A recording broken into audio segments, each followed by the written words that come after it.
तो एक बार फिर से हमारे YouTube चैनल में आप सभी का स्वागत है। आज हम लोग पाठ 11 वृत्तों से संबंधित क्षेत्रफल इसका एक महत्वपूर्ण सवाल पढ़ेंगे जो यूपी बोर्ड परीक्षा 2019, 23 और 24 में आया हुआ है। तो इसमें प्रश्न कह रहा है 10 सेंटीमीटर की त्रिज्या, यहाँ पे त्रिज्या दे रखा है 10 सेंटीमीटर, यानी हमें आर का मान क्या कर रखा है 10 सेंटीमीटर दिया है। कह रहा वाले वृत्त की जीवा, यहाँ पे जीवा दे रखा है, वृत्त की क्या दे रखा है जीवा, जो ए बी है। वृत्त की बात कर रहा है तो हम लोग यहाँ पे क्या करेंगे, एक वृत्त बना लेते हैं। ये वृत्त क्या करेंगे, बना लेंगे। यहाँ पर ये क्या है, एक वृत्त है, ये ओ केंद्र है इसका वृत्त का, और इसमें कह रहा है जीवा ए बी। तो हम लोग यहाँ पर एक जीवा बना लेंगे। जीवा मीन्स की जो वृत्त को दो भागों में क्या कर दे, काट दे। यहाँ पे एक जगह एक साइड में ये ले लीजिए परिधि पे कोई बिंदु जहाँ पे जीवा ने काट रखा वृत्त को, और एक जगह पे हम लोग ले लेंगे V। और वृत्त की त्रिज्या यहाँ 10 सेंटीमीटर दे रखी है। तो हम लोग क्या करेंगे, अब आगे सवाल पहले पढ़ लेते हैं। यहाँ पे लिखा है वृत्त के केंद्र पर समकोण बनाती है, यानी जो जीवा है ए बी, ये वृत्त के केंद्र पर यानी यहाँ पर कितने अंश का कोण बनाती है, समकोण। तो जीवा द्वारा कोण बनेगा कैसे, जब हम लोग क्या करेंगे, यहाँ से O को A से मिला देंगे, और ये वृत्त की क्या है, हाँ ये वृत्त की त्रिज्या है, O को A से मिला देंगे। ये त्रिज्या R है, और R बराबर हमें 10 सेंटीमीटर क्या कर रखा है, दे रखा है। और यहाँ पर भी R बराबर ये भी त्रिज्या है, केंद्र से परिधि तक की दूरी को क्या कहते हैं, त्रिज्या। तो यहाँ पे जो कोण बन रहा है वो कौन सा कोण बन रहा है, समकोण, अर्थात 90 अंश का कोण यहाँ पे क्या हो रहा है, बन रहा है। प्रश्न में कहा है, आप देख सकते हैं, समकोण मीन्स क्या होता है, 90 अंश का कोण, यानी थीटा का मान कितना दे रखा है, 90 अंश दे रखा है। इसके बाद कह रहा है दीर्घ वृत्त खंड, कौन सा वृत्त खंड, दीर्घ। दीर्घ मीन्स क्या होता है, बड़ा या बड़े वृत्त खंड, दीर्घ मीन्स बड़ा। और यहाँ पे लिखा है लघु वृत्त खंड, लघु माने हाँ, लघु मीन्स छोटा, यानी छोटा या छोटे वृत्त खंड के क्षेत्रफल ज्ञात करिए। यानी हमें छोटे वृत्त खंड का क्षेत्रफल भी निकालना है। छोटा वृत्त खंड यानी यहाँ पे ये जो लाइन है ए बी, और ये जो परिधि गई हुई है जिसको हम चाप भी कह सकते हैं। अब जिसको हमने नीला कर दिया, यही एरिया जो यही खंड है, इसका नाम है लघु वृत्त खंड, क्योंकि यह खंड वृत्त का क्या है, हाँ लघु वृत्त खंड। यानी इसका हमें क्या निकालना है, हाँ इसका हमें क्षेत्रफल निकालना है। और इसके ऊपर बाकी जो बच रहा है ये पूरा, इसका हमें इसका भी क्षेत्रफल क्या करना है, निकालना है। ये काले में जो ये लाइन है, ये नीला लेके इसका भी हमें क्या करना है, पूरे का। एक जीवा जब काट देती है वृत्त को, तो जीवा जब काटती है तो एक छोटा खंड बनता है और एक बड़ा। छोटा वाले खंड को लघु कहते हैं, लघु वृत्त खंड, और बड़ा वाले को कहते हैं दीर्घ वृत्त। इन दोनों का हमें क्या करना है, क्षेत्रफल निकालना है। तो यहाँ पे हम लोग मान देख लेते हैं कि कौन कौन सा मान दिया हुआ है। यहाँ पे वृत्त की क्या दे रखा है, त्रिज्या, वृत्त की त्रिज्या R बराबर 10 सेंटीमीटर, और क्या दे रखा है, समकोण बनाती है, यानी जीवा जो है 90 अंश का कोण बनाती है। तो हम लोग कोण थीटा बराबर क्या लिखेंगे, कोण थीटा बराबर कितना डिग्री, हाँ 90 डिग्री लिखेंगे, 90 अंश। अब हम लोग यहाँ पे देख सकते हैं ये क्या है, त्रिज्या की सहायता से जो वृत्त का जो खंड हुआ है, इसको हम क्या कहेंगे, इस पूरे को त्रिज्य खंड कहेंगे। क्या कहेंगे, अगर हम यहाँ पे कोई बिंदु ले लेते हैं, अगर यहाँ पे हम लोग एक्स ले लेते हैं, क्या ले लेते हैं, तो यहाँ पे ओ ए एक्स बी, ये हमारा क्या हो जाएगा, ओ ए एक्स बी त्रिज्य खंड हो जाएगा कि नहीं। और इसी त्रिज्य खंड के अंदर ही हमारा ये लघु वृत्त खंड है। तो लघु वृत्त खंड का क्षेत्रफल कब बचेगा, जब हम लोग त्रिज्य खंड में से इस त्रिभुजवा को क्या कर देंगे, निकाल देंगे। तो यानी हमें क्या करना है, ये जो त्रिज्य खंड है इसमें से इस त्रिज्यखंड में से ये त्रिभुज जो है हमारा, जिसका नाम है AOB, समकोण त्रिभुज AOB, इसी के क्षेत्रफल को क्या कर देंगे, निकाल देंगे, तो हमें लघु वृत्तखंड का क्षेत्रफल मिल जाएगा। तो हम लोग यहाँ पे लिखेंगे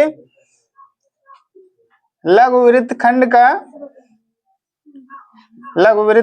का क्षेत्रफल, लघु वृत्तखंड का क्षेत्रफल बराबर क्या लिखेंगे, इसको अगर हम लोग क्या मान लेते हैं, A1 चाहे तो मान सकते हैं। तो यहाँ पे क्या हो जाएगा, ये त्रिज्यखंड का लघु वृत्तखंड किसके अंदर है, त्रिज्यखंड के अंदर है। तो हम लोग क्या लिखेंगे, त्रिज्यखंड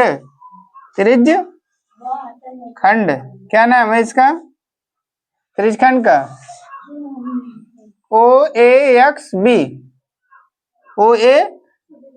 OAXB का क्षेत्रफल, और माइनस क्या लिखेंगे, माइनस हम लोग लिखेंगे समकोण त्रिभुज।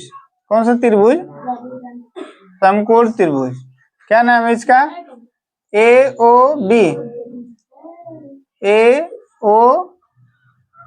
का क्षेत्रफल, AOB का क्षेत्रफल।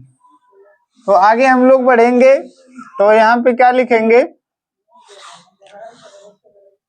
सूत्र लिखेंगे, त्रिज्यखंड OAXB का क्षेत्रफल का क्या लिखेंगे, सूत्र। तो त्रिज्यखंड का क्षेत्रफल का सूत्र क्या है, θ/360 और गुणे किससे गुणा करते हैं, πr² यानी वृत्त के क्षेत्रफल के सूत्र से। तो लिखेंगे πr² और माइनस से माइनस लगाएंगे।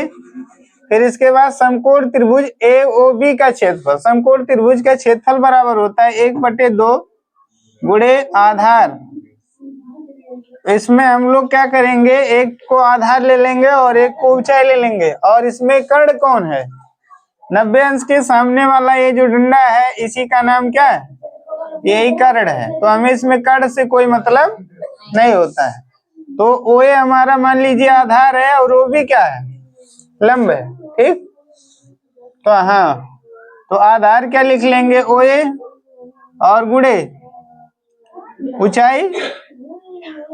ऊंचाई हम लोग कौन सी भुजा, जो ये बची हुई भुजा है कर्ण को छोड़कर ये वाली, वो भी यही क्या हो जाएगी, हमारी ऊंचाई हो जाएगी। अब हम लोग क्या करेंगे, आगे बढ़ेंगे। तो थीटा का मान कितना दे रखा है, 90 अंश दे रखा है ना। तो यहाँ पे हम लोग लिखेंगे 90 अंश बटा 360 अंश, और गुणे पाई का मान हमें कितना लेना है, 3.14। यहाँ पे देख सकते हैं दिया हुआ है, और गुणे R का मान कितना दिया है, 10। तो 10 का क्या कर देंगे, स्क्वायर, ठीक। यहाँ स्क्वायर लगा क्या लगाएंगे, 1/2 गुणे आधार का मान कितना दे रखा, आधार OA 10 दिया है ना यहाँ पे, और गुणे ऊंचाई भी कितना दे रखा है, ये भी OB भी 10 दिया है, 10 गुणे 10 हो जाएगा। इसके बाद अगले लाइन में ये 0 से 0 क्या हो जाएगा, कट जाएगा, अंश से अंश भी कट गया। तो 9 बट्टा कितना बचा, 36, और गुणे 3.14, और 10 के घाते 2 का मान कितना होगा, 10 गुणे 10 माने कितना हो जाएगा, 100, और माइनस यहाँ पे कितना हो जाएगा, 2 से इसको काट दीजिए, 2 के नाम 2, 2 पचे 10, तो कितना हो जाएगा, 10 पचे 50, और 85 का नाम कितना, 85 होगा। आगे बढ़ेंगे अब हम लोग, 9 एक का नाम 9, 9 चौ 36। तो देखो ऊपर कितना हो जाएगा, ऊपर हो जाएगा, यहाँ देखिए ध्यान दीजिए, 100 से इसमें गुणा करेंगे 3.14 में, तो आ जाएगा 314। कितना आ जाएगा, 100 से गुणा कर देंगे तो दशमलव के बाद 2 अंक है, तो दशमलव क्या हो जाएगा, हट जाएगा, और बटे में कितना, बटे में 4, यहाँ से 4 ही तो बचा है, और माइनस कितना है, 50। इसके बाद हम लोग क्या करेंगे, 4 से इसमें भाग दे देंगे, किसमें भाग दे देंगे, इसमें 4 से चाहे भाग दे दें, या इसके बटा 1 लिख कर क्या करें, एक भिन्न में से दूसरी को घटा दें, ऐसे भी कर सकते हैं। फिर अगली बार हमें भाग देना ही पड़ेगा, तो क्या करें, इसके बटा चलिए 1 लिख लेते हैं। तो नीचे नीचे 4 एकन्नम 4, तिरछा गुणा कर दीजिए, 314 एकन्नम 314, और माइनस ये 4 का गुणा 50 में 50 चौक कितना हो जाएगा 200, कितना हो जाएगा। तो यहाँ पे 314 में से 200 घटा देंगे तो कितना आ जाएगा 300 में से 200 घटा 100 और 14 बचा 114 और बटा कितना 4। फिर इसके बाद 4 से हम लोग 114 में क्या करेंगे भाग करेंगे, इधर भाग कर लेते हैं 4 से 114 में भाग करेंगे तो 4 दूनी 8, कितना बचा 3। इसके बाद 4 को उतारेंगे 4 अट्ठे 32, कितना बचा 4 में से 2 गया 2, 10 मोलो लगाएंगे 0 बढ़ाएंगे 4 पच्चे 20। इस तरह से कितना आ गया 28.5। एक आंसर ये हो गया ना 28.5। और क्षेत्रफल का मात्रक क्या होता है स्क्वायर, तो मात्रक जो दिया रहेगा उसी की स्क्वायर, उसी पे स्क्वायर लगा देंगे। तो मात्रक त्रिज्या में क्या दिया सेंटीमीटर, तो यहाँ पे सेंटीमीटर लिख के और इसके ऊपर क्या लगाएंगे स्क्वायर। इतना बात समझ में आ गया। तो हमें ए लघुवृत्त खंड का क्षेत्रफल क्या हो चुका है मिल चुका है। अब हम लोग दीर्घवृत्त खंड, दीर्घवृत्त खंड क्या है हमारा ए, और यहाँ पे हम लोग बिंदु ले लेते हैं वाई ले लेते हैं। तो ए बी वाई ये हमारा क्या है दीर्घवृत्त खंड, यानी बड़ा वाला वृत्त का खंड है जो जीवा की सहायता से कटा होता है, उसी को हम क्या कहते हैं वृत्त खंड। तो दीर्घवृत्त खंड का क्षेत्रफल बराबर क्या होगा आप समझिए। अगर हम लोग वृत्त के क्षेत्रफल में से इसको काट दें, ये जो हमने नीले रंग से लघुवृत्त खंड ये बनाया हुआ है इसको काट के क्या कर दें निकाल दें वृत्त के क्षेत्रफल में से, तो यही वाला तो बचेगा खाली दीर्घवृत्त खंड। तो यहाँ पे हम लोग लिखेंगे क्या लिखेंगे दीर्घवृत्त खंड। कौन सा वृत्त खंड दीर्घवृत्त खंड, क्या नाम है इसका ए बी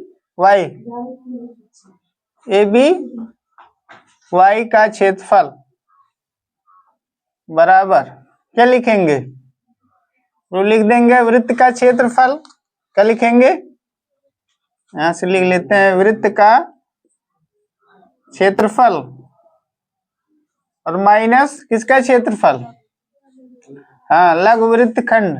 अगर हम इसके क्षेत्रफल को A2 ले सकते हैं तो वृत्त का क्षेत्रफल माइनस वृत्त के क्षेत्रफल में से हम किसको निकालेंगे तो ये दीर्घवृत्त खंड का क्षेत्रफल बचेगा। हम इसी को अगर मिटा देते हैं इसको तो हमारा क्या बचा, ये जो चित्र बचा पूरा फुल यही क्या है यही तो दीर्घवृत्त खंड है, यही जो पार्ट बचा है ये क्या है दीर्घवृत्त खंड, ठीक ना। ये दीर्घवृत्त खंड है। लघु को हमने वृत्त में से लघु को हमने क्या कर दिया मिटा दिया, तब क्या बचा दीर्घवृत्त खंड तो बचा।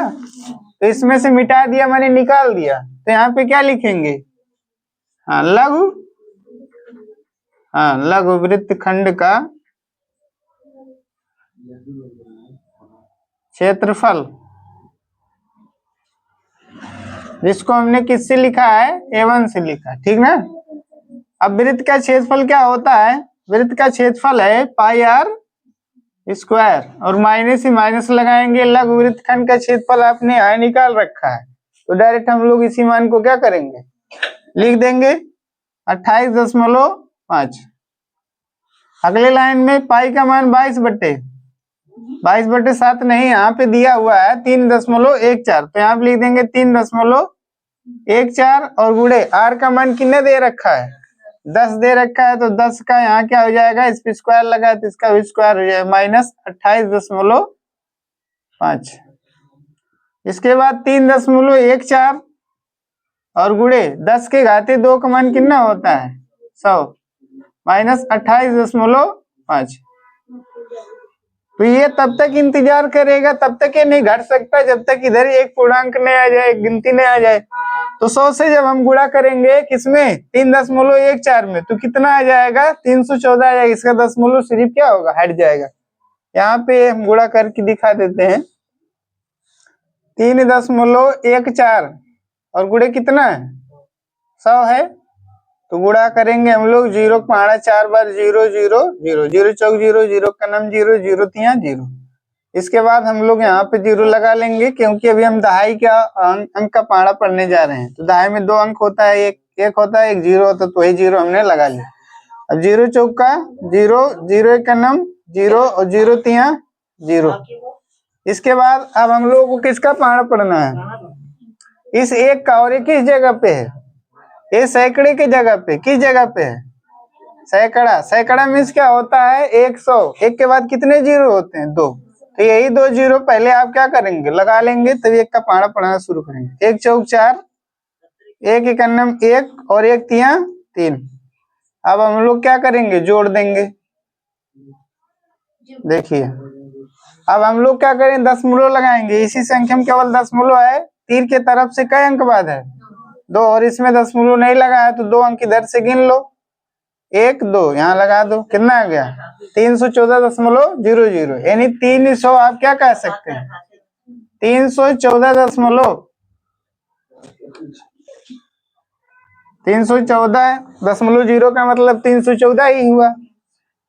माइनस 28.5। तो यहाँ पे दशमलव इसमें लगी, इसमें नहीं लगी है। और हर एक संख्या के पीछे क्या छिपी रहती है? तो हम लोग यहाँ पे लगा सकते हैं ना। और हमें दशमलव के बाद इसमें कई अंक चाहिए? 1 अंक, तो 1 0 हम लोग लिख लेंगे। ये भी तो 314 ही है। माइनस 28.5। तो देखिए अब दशमलव के बाद अंक समान हो गए, आप घटा सकते हैं। तो 0 में से 5 निकलेगा नहीं, तो उधार लेंगे। किससे उधार लेंगे? इस 4 से। यहाँ कितना बचेगा? और यहाँ कितना हो जाएगा? 10। 10 में से 5 निकल गया, 5। फिर दशमलव लगा है, दशमलव लगा दीजिए। 3 में से अब कितना निकालना है? इस 3 में से 8 को निकालना, नहीं निकलेगा, इससे उधार लेंगे। यहाँ 0 हो जाएगा, और यहाँ कितना हो जाएगा? यहाँ 13। 13 में से 8 निकल गया, 5। अब यहाँ पे कितना बचा? 30 बचा ना। 30 बचा, 30 में से 2 निकल गया, तो कितना बचेगा? 30 में से यहाँ पे 2 निकल गया, 28। यानी 285 कितना जाएगा? 285.5। और इसका मात्रक क्या हो जाए? सेंटीमीटर स्क्वायर, क्योंकि एरिया निकाल रहे हैं हम लोग दीर्घवृत्त खंड का, के क्षेत्रफल निकाल रहे हैं, एरिया निकाल रहे हैं। ये हो जाएगा आंसर। तो उम्मीद करता हूँ ये सवाल समझ में आया होगा। वीडियो अच्छा लगा हो तो लाइक करिए, चैनल को सब्सक्राइब करिए। वीडियो देखने के लिए धन्यवाद।